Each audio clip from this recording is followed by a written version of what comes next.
Netrukus mes visi pamatysime, ar gali, net neįgudę ilgapirščiai, pamatę vos kelis skaičius ant jūsų rakto, patekti į jūsų namus.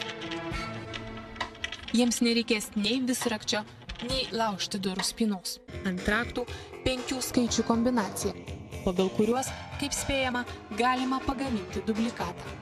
Būdamas visiškai užtikrintas savo ir šeimos saugumu, kriminalinės policijos komisaras pats parodo namų raktus.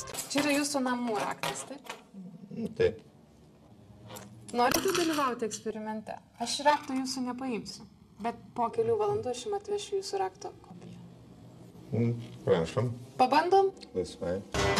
O gali parodyti man dabar savo raktus, kuriais tu rakinėjasi? Ryšitas.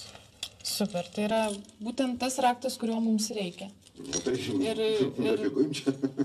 Jogaila, ar tu nesupyksi, jeigu mes atlikdami savo eksperimentą, tiesiog pabandysime pasidaryti tavo raktą pagal skaičiukus, kurie yra ant jo. Tik 6000 litų ir staklės, kuriomis gaminami dobilo formos raktai, gali būti jūsų. O vat realiai, ar tai yra įmanoma pagal skaičius esančius ant rakto pagaminti rakto kopiją? Be problemų. Yra speciali programa, mes įvedam tenai tą kodą. Ir ta programa mums rodo, koks gilis turi būti, koks žingsnis turi būti. Tai padaryti gana yra paprastai ir užtruks iki pusę valandos. Meistras tik paima telefoną, kuriame esančioje SMS žinutėje užrašyti 5 skaičių deriniai nuo Jogailos Morkūno ir policijos komisaro namų raktų.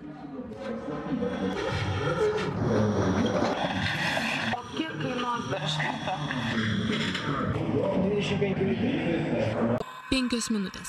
Ir padaryti raktai mūsų rankose. Važiuojame pas Jogailą. Kaip čia, žinai, dar net nepir... O, čia reikia atvirkščiai kišti. 1, 2, 3. Geras. Atsidarė. Nerealu. Nerealu. Klausyk, užeinam tada. Tai aš dabar reikia keisti dabar viską greitai, ar ne? Manau, kad taip. Galim patikrinti? Nefikai vis tiek, nesąmonė. Gerai, užsirakinam. Ate visiems. Ačiū visiems, eurų nebus. Ar tinka? Stringa! Negali būt. Nu, truputį stringa, bet atsirakina, tai skirtumas. Tai, matai, aš nemelavau. Barakadėlas jūsų raktininkas. Bet aš nemelavau. Šudas, nu. Komisarė, jūsų namų raktai.